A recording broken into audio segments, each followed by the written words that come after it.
Salut mes petits chéris. Alors, aujourd'hui, on va parler des biceps courts et de tous les mythes et réalités qu'on entend autour de ça. Donc, est-ce que c'est plus dangereux? Est-ce que c'est un désavantage pour la perf? Un avantage? Est-ce que c'est dangereux de trop les étirer? Etc. etc. C'est un milieu où on entend un peu tout et n'importe quoi, surtout en France. Du coup, on va essayer de faire un petit peu le tri et une synthèse du sujet plus ou moins rapide. Donc déjà, pour commencer, c'est quoi un biceps court? Et bah, tout simplement, c'est comme ceci.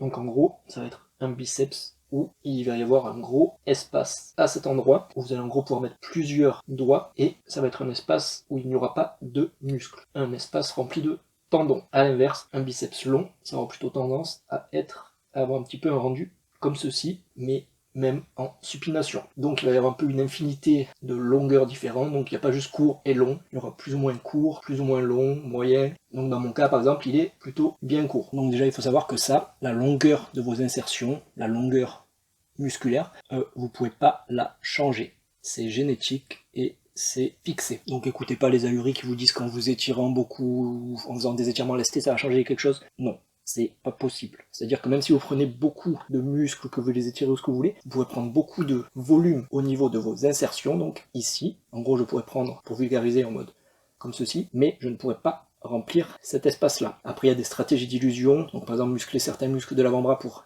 donner l'illusion qu'il y a moins de vide ici, mais vous ne pouvez pas rallonger la longueur de votre biceps. Tout comme vous ne pouvez pas rallonger la longueur de vos clavicules, vous ne pouvez pas changer de pointure de chaussure, votre taille ou la longueur de votre sgeg. C'est des trucs que on va dire que ça c'est un peu des escrocs qui vont jouer sur vos insécurités pour essayer de vous vendre leur programme ou leur connerie, mais non, ça c'est défini, il faut faire avec. Donc si votre longueur musculaire vous plaît pas, tant pis, faut faire avec, c'est comme ça. Donc c'est quoi la différence entre les biceps longs et les biceps courts? La différence principale, c'est tout simplement une différence esthétique. C'est un rendu différent. Donc un biceps court, typiquement, ça aurait tendance à donner un plus gros pic du biceps, un pic plus impressionnant, et les biceps longs, ça aura tendance à donner un aspect un peu plus massif, un peu plus jambon, ça fera tout simplement plus plein. Mais il n'y en a pas un qui est meilleur que l'autre, c'est vraiment des préférences personnelles, esthétiques. Moi perso, je sais que je préfère les biceps courts, parce que je trouve que quand on contracte, ça a un effet un peu plus impressionnant, ça fait un plus gros contraste relâché-contracté, mais ça, c'est des préférences. Côté entraînement, il faut savoir qu'en France, on entend beaucoup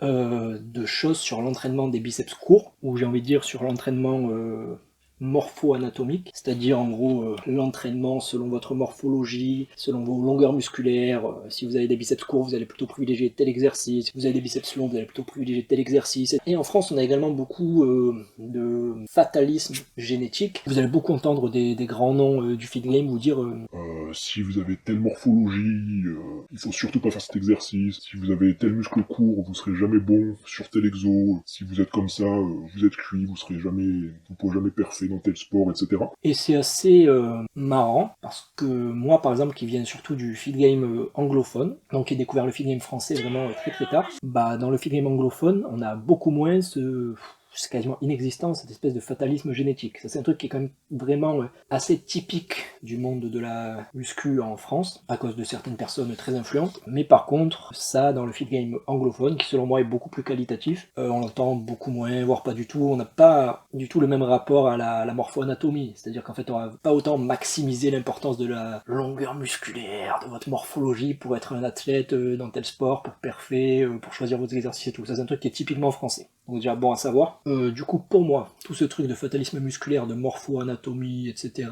d'exo selon vos longueurs musculaires et tout, c'est beaucoup du bullshit. On a beaucoup de contre-exemples et de trucs qui montrent que c'est un peu de la connerie, donc ça je vais un petit peu développer après. La morpho-anatomie, ça existe, c'est à prendre en compte, etc., mais en France on a vraiment un gros problème avec ça, c'est un peu comme la génétique, quoi. C'est à des points où ça en devient un peu ridicule. Et où je pense que c'est beaucoup utilisé également comme un argument de vente, ou pour se démarquer, ou pour donner l'impression qu'on a plus de connaissances que nécessaire pour perfer, ou pour un peu noyer les débutants sous un flux d'informations, histoire de pouvoir un peu plus les rendre accros à votre contenu, vos programmes, etc. Mais Ça, c'est que mon avis. donc, du coup, ce qu'on entend beaucoup en France sur l'entraînement des biceps courts, c'est que vu qu'il y a beaucoup de tendons sur le biceps court, il ne faut pas l'étirer. tout simplement parce qu'en l'étirant, on va surétirer le tendon, tout ça, et il y aura plus de risques de blessures, de déchirures, etc.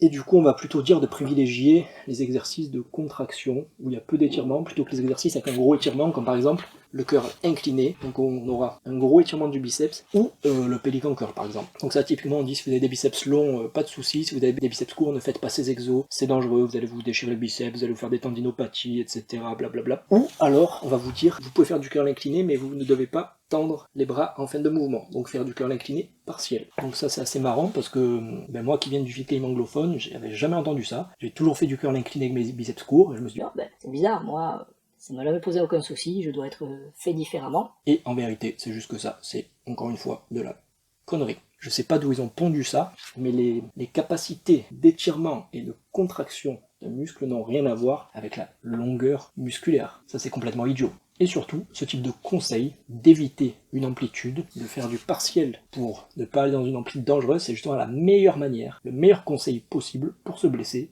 pour se déchirer un muscle. Pourquoi? Tout simplement parce que la force, mais aussi le conditionnement, sont spécifiques à l'angle articulaire. Ça veut dire que si vous évitez toujours une amplitude, vous n'allez pas vous renforcer dans cette amplitude. Vous n'allez pas préparer, conditionner le tendon à travailler dans une amplitude risquée, entre guillemets, dans une amplitude étirée, et du coup, en faisant votre partiel à la con, vous allez vraiment vous renforcer dans cette ampli, et si un jour vous êtes un peu fatigué, vous faites pas attention, et le poids est un peu lourd sans faire exprès, hop, vous tendez le bras, qu'est-ce qui va se passer? Ça va casser, vous allez vous faire mal, vous allez peut-être vous déchirer le biceps, et là vous allez vous faire un vieux raisonnement à la con, vous allez vous dire Ah, j'ai tendu le bras, je suis biceps court, et en tendant le bras, je me suis déchiré le biceps, et on m'a dit de pas le faire, du coup ils avaient raison, biceps court égale déchirure, se tendre le bras. Non. si vous êtes déchiré le biceps, c'est pas à cause de la longueur de votre muscle, c'est parce que vous entraînez comme des idiots, et que vous avez suivi des conseils de merde, c'est que vous n'avez pas renforcé toute l'amplitude de mouvement, et que c'est dangereux et stupide. Pour se renforcer sur une ampli risquée, il faut travailler cette ampli risqué de manière progressive en appliquant la règle de la non-douleur, mais il ne faut surtout pas l'éviter. C'est le même principe sur le fait de ne pas verrouiller les coudes, etc. Ça, c'est des conseils idiots.